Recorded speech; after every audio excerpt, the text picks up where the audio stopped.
Olá, meus irmãos, que a graça e a paz de Jesus Cristo estejam com vocês. Nesse vídeo eu vou trazer para vocês o significado da palavra argueiro. E após isso, eu vou estar explicando qual a intenção de Jesus, qual o ensino que ele quer trazer quando ele emprega esta palavra argueiro ali no texto que está em Mateus capítulo 7, dos versículos 1 ao versículo 5. A referência bíblica na qual encontramos esta palavra é Mateus capítulo 7, versículo 3.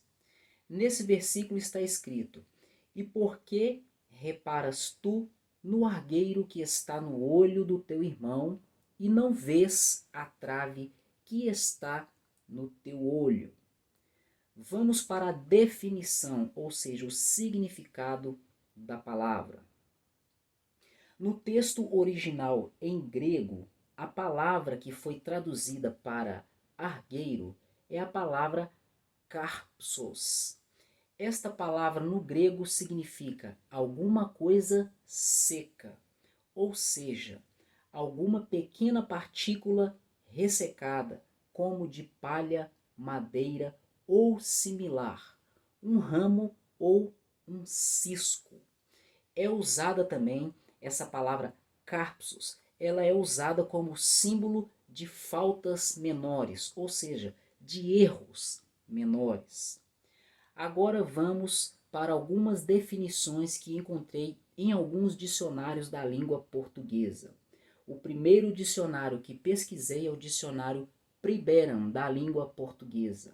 Nele, a definição da palavra argueiro é a seguinte: pequena aresta, corpúsculo ou coisa insignificante, uma partícula que entra no olho acidentalmente, o mesmo que cisco. Agora vamos para o dicionário Dício. A definição encontrada lá é a seguinte: palhinha, grânulo, cisco, uma partícula separada de qualquer corpo, e em sentido figurado é uma coisa sem importância ou uma ninharia. E vamos para a definição encontrada no dicionário Michaelis, que na minha opinião é uma definição mais completa, que nos traz maior entendimento, apesar de não estar trazendo um significado diferente do que vimos anteriormente. Primeira definição encontrada para a palavra argueiro no dicionário Michaelis: pedaço mínimo, fração ou estilhaço minúsculo, lasquinha, palhinha. Segunda definição: cisco que entra nos olhos. Terceira definição: partícula de pó suspensa no ar ou na água, como as que se veem em um quarto escuro atravessado por um raio de sol. Quarta definição: aresta de cereal, pragana. Quinta definição, que está no sentido figurado: coisa insignificante, sem importância, o mesmo que ninharia. Agora observem esse detalhe que anotei aqui. A palavra argueiro ou cisco, conforme algumas traduções, ela é utilizada em Mateus capítulo 7, versículo 3, para expressar a insignificância ou pequenez de alguns erros dos homens em comparação com os erros mais graves e preocupantes de homens acusadores daqueles que cometem os pecados ou erros menores. Então esse aí é o sentido desta palavra nesse texto. Ela é empregada com esse objetivo. Então até aqui nós vimos a definição da palavra argueiro. Essa palavra argueiro, ela está na tradução Almeida Corrigida Fiel. Nas Bíblias de traduções mais modernas, provavelmente vocês não vão encontrar esta palavra. Vocês vão encontrar a palavra cisco. Então aqui terminamos a definição da palavra argueiro. No sentido literal, ela significa cisco. No sentido figurado, uma coisa pequena ou sem importância. Agora vamos para o entendimento do ensino que Jesus quer nos trazer em cima desse texto que está em Mateus capítulo 7, dos versículos 1 ao versículo 5.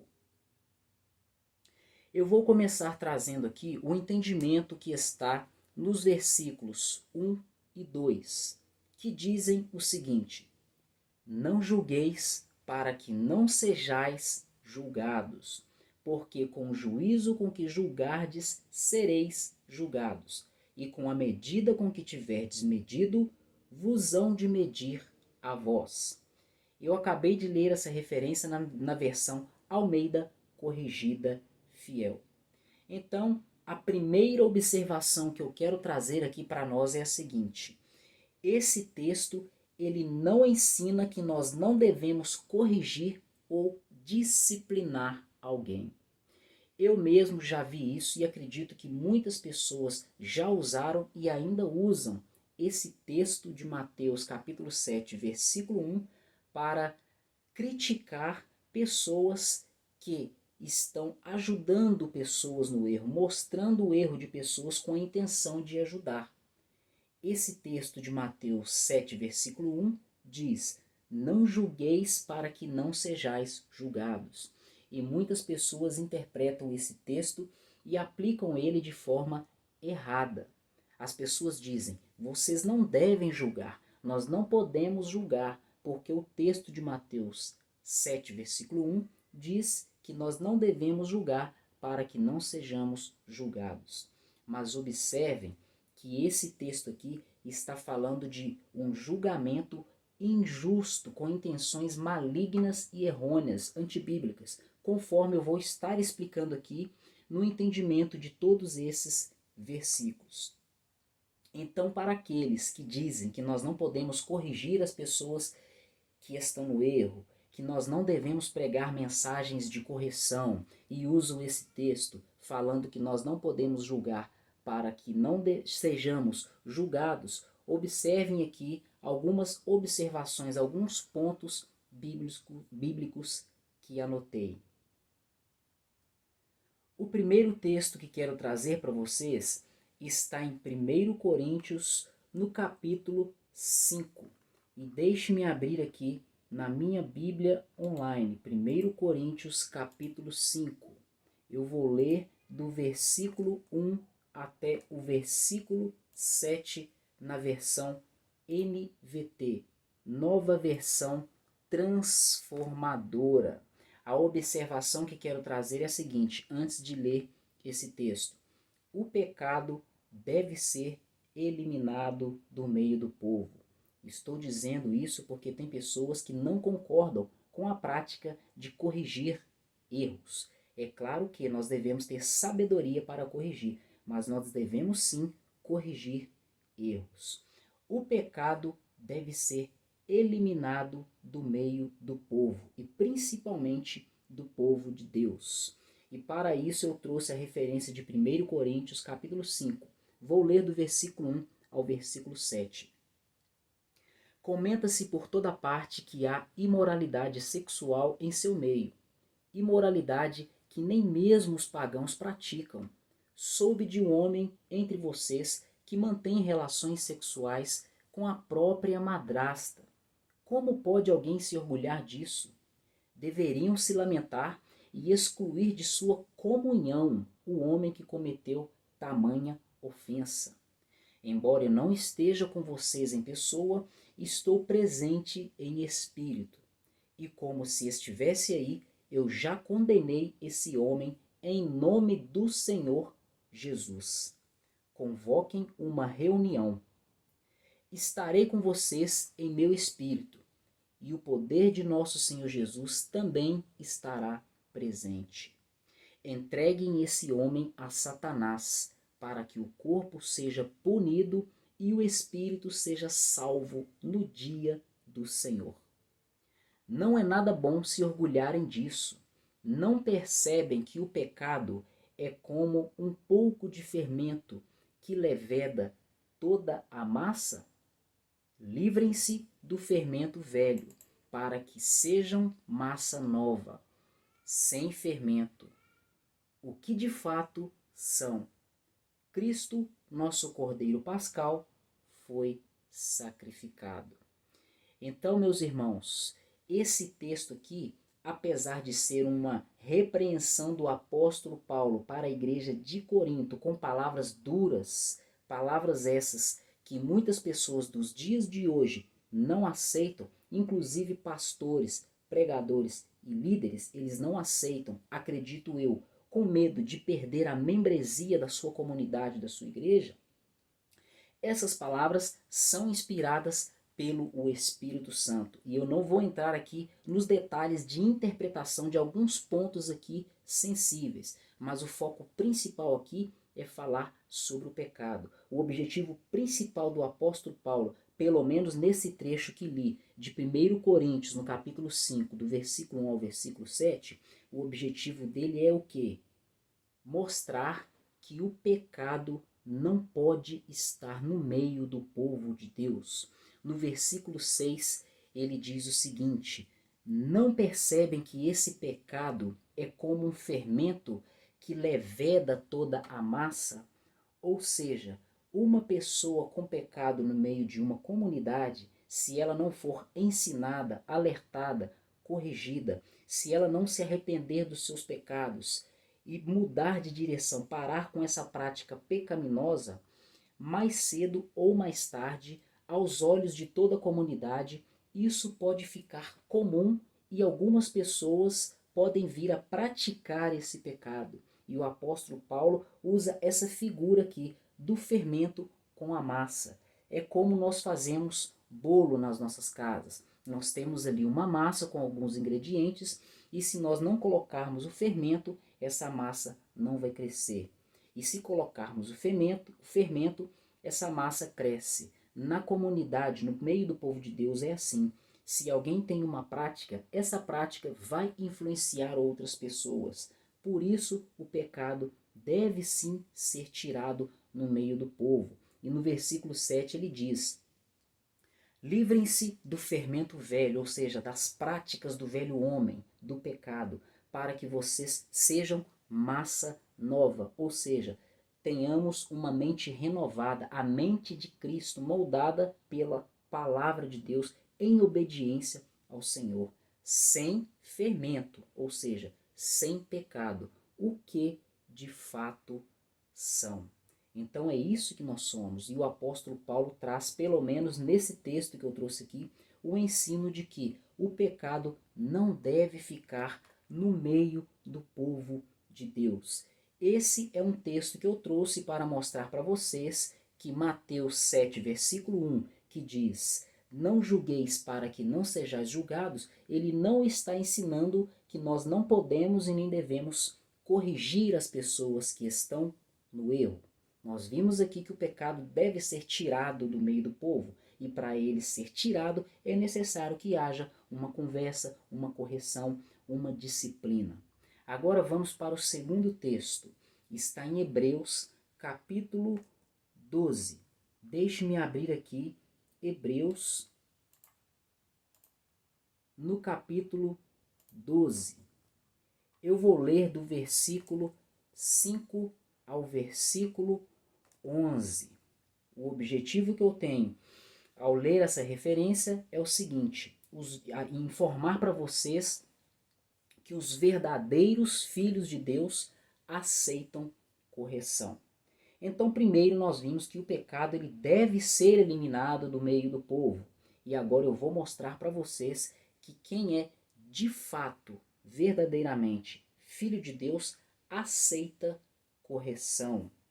Olha só o que o escritor de Hebreus diz em Hebreus, capítulo 12, a partir do versículo 5, eu vou ler até o versículo 11. Acaso vocês se esqueceram das palavras de ânimo que Deus lhes dirigiu como filhos dele? Ele disse: meu filho, não despreze a disciplina do Senhor. Não desanime quando ele o corrigir. Vejam aqui que Deus nos disciplina, sendo Ele o nosso Pai, e Ele também nos corrige. Versículo 6. Pois o Senhor disciplina quem Ele ama, e Ele castiga todo aquele que aceita como filho. Enquanto suportam essa disciplina de Deus, lembrem-se de que Ele os trata como filhos. Quem já ouviu falar de um filho que nunca foi disciplinado pelo pai? Versículo 8. Se Deus não os disciplina como faz com todos os seus filhos, significa que vocês não são filhos de verdades, mas filhos ilegítimos. Algumas traduções mais antigas vai falar aqui filhos bastardos. Versículo 9. Uma vez que respeitávamos os nossos pais terrenos, que nos disciplinavam, não devemos nos submeter ainda mais à disciplina do Pai de nosso espírito e assim obter vida? Versículo 10. Pois os nossos pais nos disciplinaram por alguns anos como julgaram melhor, mas a disciplina de Deus é sempre para o nosso bem, a fim de que participemos de sua santidade. Lembrando para vocês que ser santo não é ser perfeito, sem erros, pois eu escuto repetidamente cristãos dizerem que ninguém é santo e nós não somos santos. Isso é uma heresia, é um absurdo e uma falta de conhecimento e entendimento de algumas doutrinas bíblicas. Porque Deus é santo e Ele exige que nós sejamos santos, assim como Ele é santo. A palavra santo no original, no hebraico, é kadosh. Ela não significa perfeição, ela significa ser retirado de um lugar e ser colocado em outro lugar para ser exclusivo. E Deus nos santificou, Ele nos tirou do reino das trevas e nos transportou para o reino de seu Filho Jesus Cristo. Ele nos tirou de uma vida de pecado e nos colocou em uma vida de obediência. Então a palavra santo significa separado. Portanto, eu e você, nós somos sim santos, separados. Não somos perfeitos, sem erro, porque ainda não fomos glorificados, mas nós somos sim santos. E o objetivo da correção de Deus é esse, que nós venhamos participar de sua santidade, conforme diz aqui no final do versículo 10. E vamos finalizar esse texto aqui no versículo 11. Nenhuma disciplina é agradável no momento em que é aplicada. Ao contrário, é dolorosa. Mais tarde, porém, produz uma colheita de vida justa e de paz para os que assim são corrigidos. Então observem aí a informação, a mensagem que esse trecho que eu li em Hebreus capítulo 12 traz para nós. A correção, a disciplina, o castigo vem de Deus, pois Ele é o nosso Pai. E existe também um texto que está lá em Deuteronômio capítulo 8, se não me engano no versículo 5, deixe-me verificar aqui, que vai falar sobre isso, que Deus, Ele nos corrige, assim como um pai corrige ao filho que ama. Nós precisamos entender isso. Deuteronômio capítulo 8, versículo 5. Pensem nisto. Assim como o pai disciplina o filho, também o Senhor, seu Deus, disciplina vocês para o seu próprio bem. E no versículo 6 diz: portanto, obedeçam aos mandamentos do Senhor seu Deus, andando em seus caminhos e temendo a Ele. Então nós vimos até agora que o pecado deve ser eliminado do meio do povo e também quem é verdadeiramente filho de Deus aceita a sua correção, ainda que não seja algo agradável, conforme nós vimos no texto. Agora eu anotei outra coisa aqui para trazer para vocês. Devemos julgar sim, mas de forma correta. Algumas traduções vão dizer o seguinte: julgai segundo a reta justiça. Antes de continuar, eu quero trazer para vocês a seguinte informação. Principalmente no meio cristão, no meio religioso, no meio evangélico, esta palavra julgar, ela é interpretada na maioria das vezes em seu sentido negativo. Ou seja, quando ouvimos a palavra julgar, as pessoas pensam em acusar alguém, apontar o erro de alguém, e na maioria das vezes com a intenção de denegrir a imagem dessa pessoa, difamar essa pessoa, derrubar, jogar para baixo esta pessoa. Precisamos entender que a palavra julgar, na sua origem, ela tem um sentido de discernir, analisar, identificar um erro. Por exemplo, nos tribunais de justiça, nós temos ali de um lado alguém que está acusando e de outro lado alguém que está se defendendo, o qual nós chamamos de réu. E qual é o papel do juiz? O papel do juiz é julgar. E o que ele faz quando ele julga? Ele está analisando o que diz as duas partes, ele ouve as duas partes. Ele analisa provas, analisa documentos, imagens, áudios, e de acordo com todas as ferramentas que ele tem, todos os conhecimentos que ele adquiriu durante a sua informação, durante a sua experiência, baseados também em conhecimentos da lei, ele vai identificar quem está errado e quem está certo. E a partir daí, ele vai decidir quem vai pagar e quem vai receber. Ele vai dar a sentença, o decreto. Mas observem aí que antes de o juiz dar o decreto, ele faz o julgamento, ele faz uma análise, ele vai discernir quem está errado e quem está certo. E é isso que nós cristãos precisamos e devemos fazer: discernir o que está certo e o que está errado no nosso meio. É nesse sentido que eu anotei aqui: devemos julgar sim, ou seja, discernir o que está certo e o que está errado, mas de forma correta. E eu tenho um versículo, uma referência aqui, que está em João, capítulo 7, no versículo 24. Jesus nos diz o seguinte: não julguem de acordo com as aparências, mas julguem de maneira correta. Eu já li esse versículo anteriormente. Devemos julgar segundo a reta justiça, julgar da maneira justa, associando o conhecimento bíblico, fatos reais, com o discernimento espiritual. E quando formos corrigir alguém, devemos fazer isso com sabedoria, principalmente, acima de tudo, com amor e com respeito, com o objetivo de edificar aquela vida que está cometendo o erro, e não com o objetivo de destruir a vida das pessoas, como faziam, por exemplo, os fariseus, que foram muito criticados e repreendidos por Jesus, conforme nós podemos ver nos textos bíblicos. E nós vamos ver isso aqui também. Agora vamos para uma segunda observação que eu coloquei aqui sobre esses dois versículos de Mateus capítulo 7. Primeiro, nós vimos aqui que esse texto não ensina que não devemos corrigir, disciplinar ou disciplinar alguém.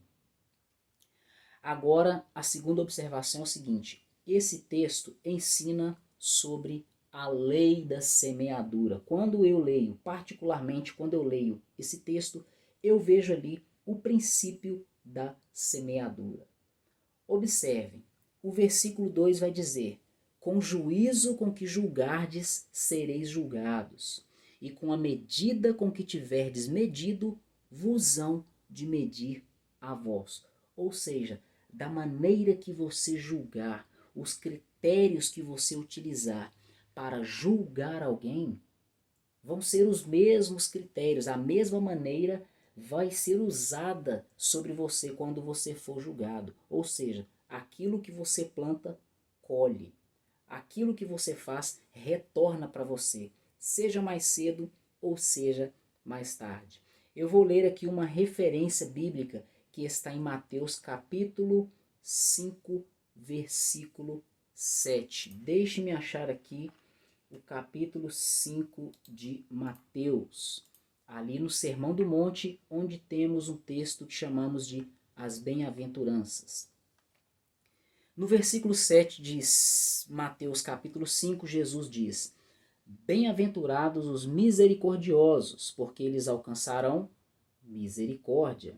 Então, se você não tiver misericórdia sobre uma pessoa que tiver em pecado, não tiver boas intenções, não interceder por ela, não dar bons conselhos para ela dentro da Bíblia, com a intenção pura no coração de ver ela no caminho do Senhor, agradando ao Senhor, para que ela não permaneça no pecado e seja condenada, se você não tiver essa intenção, você está errado. Você está agindo sem amor, agindo sem misericórdia. E Jesus diz que se você for misericordioso, você vai alcançar da parte de Deus misericórdia.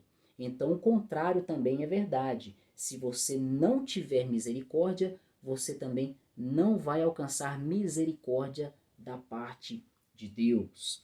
Agora vamos observar uma outra referência. Nessa referência aqui, Jesus vai falar sobre perdão. Está em Mateus capítulo 6, onde ele ensina a oração que nós conhecemos como a oração do Pai Nosso. No final dessa oração, no versículo 14, ele diz o seguinte: Porque se perdoardes aos homens as suas ofensas, também o vosso Pai Celestial vos perdoará a vós. Se, porém, não perdoardes aos homens as suas ofensas, também o vosso Pai vos não perdoará as vossas ofensas. Observem aqui, mais uma vez, o princípio da semeadura. Lá em Mateus capítulo 5, versículo 7, nas bem-aventuranças, nós vimos claramente o princípio da semeadura. Você planta misericórdia, você colhe misericórdia da parte de Deus. E aqui em Mateus capítulo 6, nos versículos 14 e 15, nós vemos também o princípio da semeadura. Se você perdoa aos homens as suas ofensas, suas falhas, seus erros, suas dívidas, também o nosso Pai Celestial, Deus, vai perdoar as nossas ofensas, nossos pecados, nossas falhas e nossas dívidas. Porque nós tivemos misericórdia e Deus vai ter misericórdia de nós. Mas se o contrário também acontecer, o princípio da semeadura também permanece. Se, porém, não perdoardes aos homens as suas ofensas, se nós não perdoarmos os pecados, as ofensas, as dívidas, entre outras coisas, Deus também não nos perdoará os nossos pecados, nossos erros, falhas, dívidas, entre outras coisas. Isto aí é o princípio da semeadura. E eu vejo o princípio da semeadura nos versículos 1 e 2 de Mateus 7, que diz o seguinte: Não julguem para que vocês não sejam julgados, porque com o juízo que vocês julgarem, vocês serão julgados. E a medida que vocês usarem para medir as pessoas vai ser usada para medir vocês também. Então, nós entendemos aí o que é o julgamento. Nós entendemos também que esse versículo não ensina que nós não podemos corrigir as pessoas, e nós vimos também que a maneira que nós tratarmos as pessoas que estão no erro também virá sobre nós. Deus vai cobrar isso de nós. Nós vamos ser julgados da mesma medida que nós usarmos para julgar o próximo.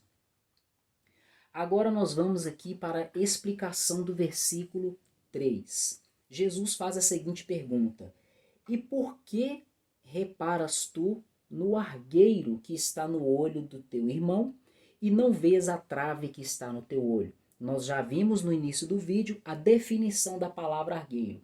É o mesmo que cisco no sentido literal. No sentido figurado, significa algo de pouca importância.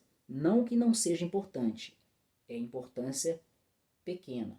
Então, a primeira coisa que observei aqui para nós, que anotei aqui para nós como observação: observar o erro alheio. Primeira coisa, vamos refletir. Por que você observa o erro nas pessoas? Por quê? Qual a intenção que você tem no seu coração? Qual o objetivo? Quando você repara, observa o erro na vida do seu próximo. E quando você observa, qual é a sua reação? Você vai sair falando mal para as pessoas, divulgando esse erro para as pessoas, algo que Deus odeia, abomina, porque isso é difamar, denegrir a imagem do próximo. Você vai fazer o quê? Você vai se afastar dessa pessoa ou você vai ajudar essa pessoa, tentar se aproximar dessa pessoa para ajudar ela? Outra observação que coloquei aqui, argueiro, o cisco, são pequenas falhas apesar de serem pecados, ou seja, nós não devemos ignorar, mas são pequenos. E na maioria das vezes nós temos pecados que são muito mais preocupantes, mais graves aos olhos de Deus e quem sabe até aos olhos dos homens. E nós não percebemos isso e estamos observando pecados menos preocupantes na vida do nosso próximo. Isso aí pode indicar cegueira espiritual. É isso que nós vamos ver aqui. Olha só, não vê seus próprios erros.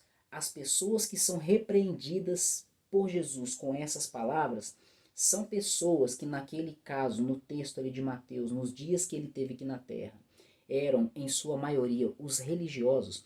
Eles não enxergavam os seus próprios erros, ou se enxergavam, eles ignoravam. Eram assim os fariseus. Eu me lembro e anotei aqui a referência da parábola do fariseu e do publicano. Está em Lucas capítulo 18, do versículo 9 ao versículo 14. Deixe-me encontrar aqui o livro de Lucas e eu vou abrir o capítulo 18. A leitura que vou fazer é do versículo 9 ao versículo 14.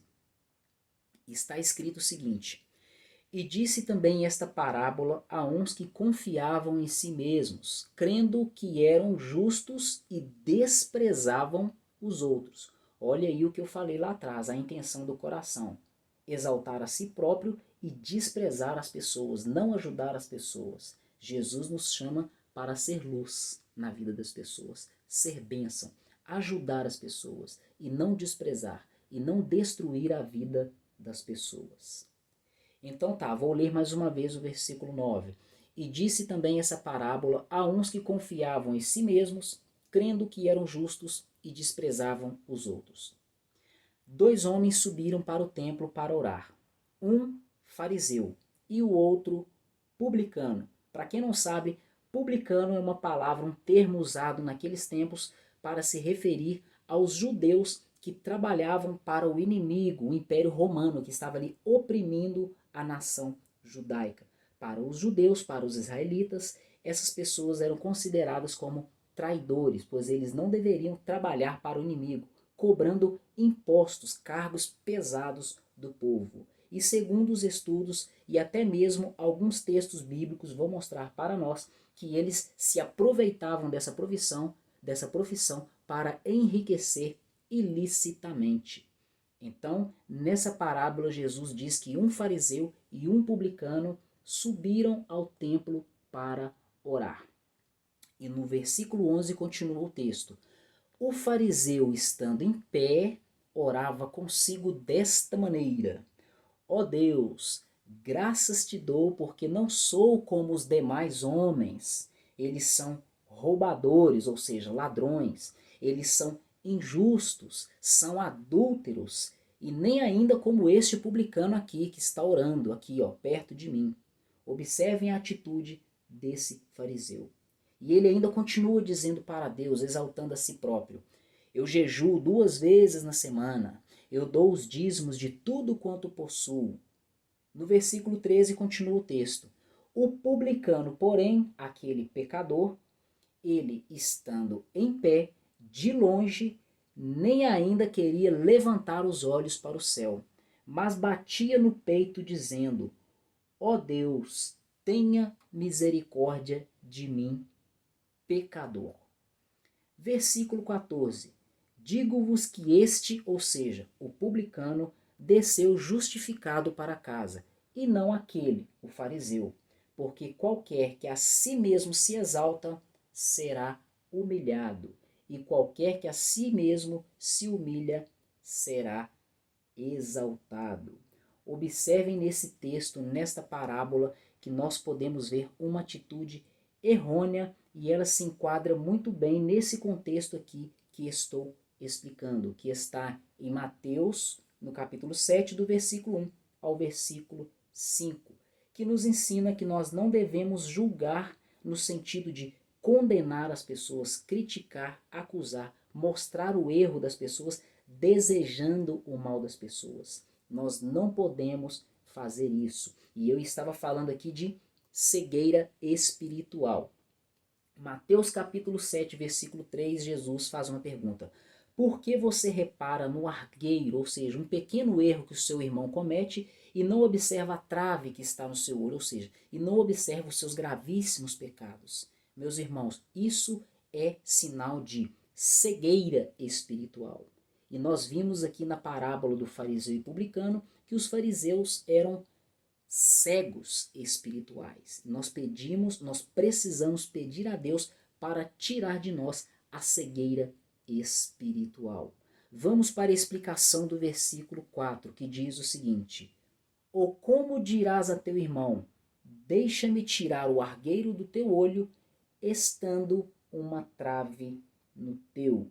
Jesus aqui está fazendo mais uma pergunta para que nós venhamos refletir na nossa vida, nossas atitudes, nossa conduta, como está o nosso coração. A primeira coisa que anotei aqui: um cego não pode guiar outro cego. Eu anotei isso e me lembrei de uma referência por causa da pergunta que Jesus fez. Como você vai dizer para o seu irmão, deixa-me tirar o argueiro do seu olho se você tem uma trave no seu? Em outras palavras, como você quer ajudar um irmão que está escravo de um pecado, sendo que você é escravo também de outro pecado? Quem sabe até mesmo igual, semelhante, ou tem muito mais pecados do que esse irmão que você está querendo ajudar. Eu vou ler aqui uma referência que está em Lucas, no capítulo 6, versículo 39. Vamos ver o que está escrito. E dizia-lhes uma parábola: pode porventura o cego guiar outro cego? Não cairão os dois na mesma cova, no mesmo buraco? Então existe aí um erro nisso aí, um risco muito grande. Uma pessoa que precisa ser liberta de seus pecados, querer ajudar outras pessoas. E como não está acontecendo isso em nosso meio em grande quantidade? Pessoas que precisam ser libertas em várias áreas da sua vida estão atuando na obra de Deus, querendo ajudar outras pessoas. Quando se tem a intenção de ajudar outras pessoas, ainda a gravidade é menor. O pior é quando a pessoa tem um coração maligno, querendo condenar, julgar, destruir as pessoas, quando elas apontam os seus erros. Agora vamos para o versículo 5. Ali Jesus diz o seguinte: hipócrita, tira primeiro a trave do seu olho, e então, ou seja, a partir daí, você vai tirar o argueiro do olho do seu irmão. Você vai ter condições de ajudar o seu próximo. É uma fala também de Jesus para nós refletirmos. Ele diz: hipócrita, tira primeiro a trave do teu olho e então cuidarás em tirar o argueiro do olho do seu irmão. É algo semelhante ao que eu disse anteriormente. Nós precisamos estar libertos, curados, sarados, para nós termos condições de ajudar o outro. Nós vimos em Lucas 6,39, como pode um cego guiar o outro cego? Se isso vier a acontecer, os dois vão cair no mesmo buraco. Então precisamos estar aptos para ajudar as pessoas. Nós não podemos dar aquilo que nós temos. Nós não podemos dar vida se nós não tivermos vida.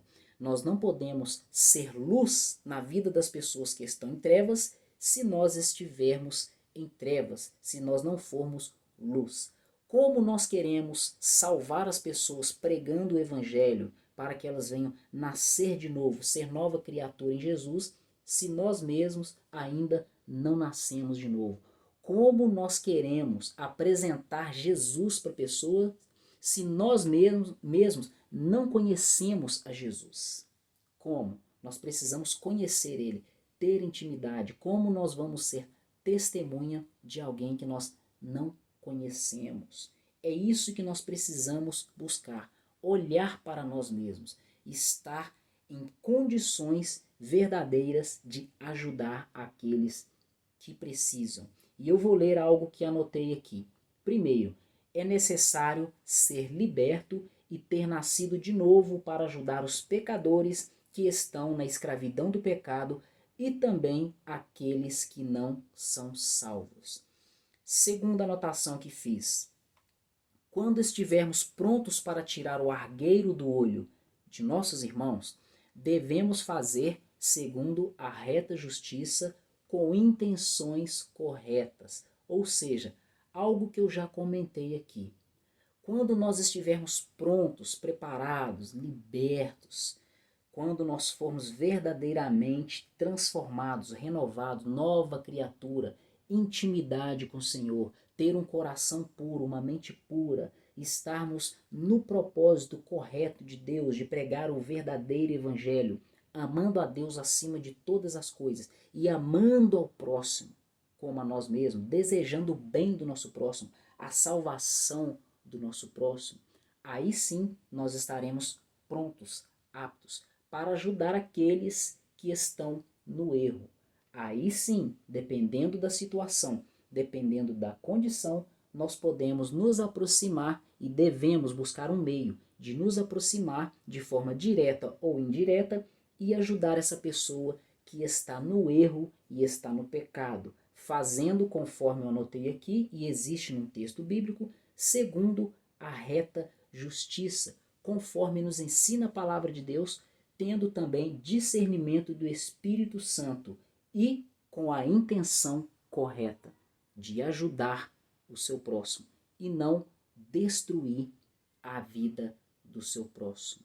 Então, meus irmãos, é isso aqui que eu queria trazer para vocês. Eu peço que vocês deem um like nesse vídeo e compartilhem com alguém para que alguém seja edificado. Talvez enquanto você ouviu essa mensagem, você se lembrou de algum irmão ou de algum grupo aí da sua comunidade, da sua igreja, e essa mensagem, esse ensino vai ajudar essa pessoa ou essas pessoas. Então eu fico por aqui, eu peço a Deus que continue abençoando a vida de cada um de vocês. Muito obrigado por mais um vídeo aqui no canal A Porta Estreita.